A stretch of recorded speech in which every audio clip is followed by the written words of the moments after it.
Бұл пышақты кезінде бабаларымыз қонағына мал сойып, аң аулау үшін арнайы қолданған. Ал қазірше бір-біріне тақап зәбір көрсететін құралға айналдырып алған.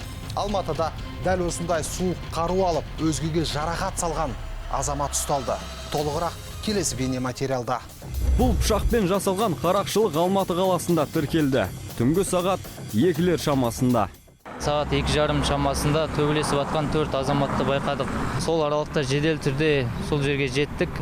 Бірінші көмек көрсетіп, ауыр жарақат алған азаматты скорый бригадасына салып жіберіп, сол жерде болған азаматтардың бәрін құрықтап салып жібердік.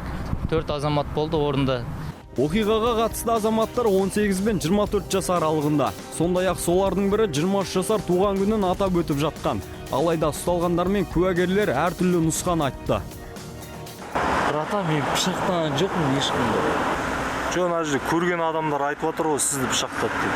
Жоқ, братан, мен пышақтан жоқпын ешкімді, братан. Долбили троем или вдвоем и ударили его ножом. Что, какие могут быть показания? Ана екі жігіт ножевое ранение алып қалды ғой. Сол жігіт, в общем, Чечил паптың алдында оларға тиісіп, короче, қоймайды оған. Жігітше мен айтамын оған, бауырым қоя сал, бұл масайып қалдым деймін ғой. Я отказываюсь.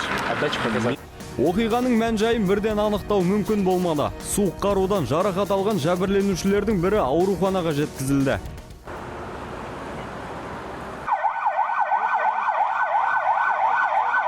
Жеке тексеру кезінде полицейлер ұсталғандардың бірінен пышақталған жігіттердің қалта телефонын тапты. Енді бұл істі біреудің денсаулығына зиян келтірумен ғана емес, мүлікті ұрлау немесе қарақшылық шабуыл ретінде қарастыруға болады. Мен өзімде iPhone 11 Pro етінші. Міне, қарасаңыздар iPhone 11 Pro-ға ұқсайды, дұрыс па? Жаңа ол баланы сотқа құлады, и менікі деп ойладым, мен алдым. Вот сондай жағдай. Қазіргі сәтте осы оқиғаға байланысты тергеушілер арнайы жұмыс жүргізуде. Ақ-қарасы кейін белгілі болады.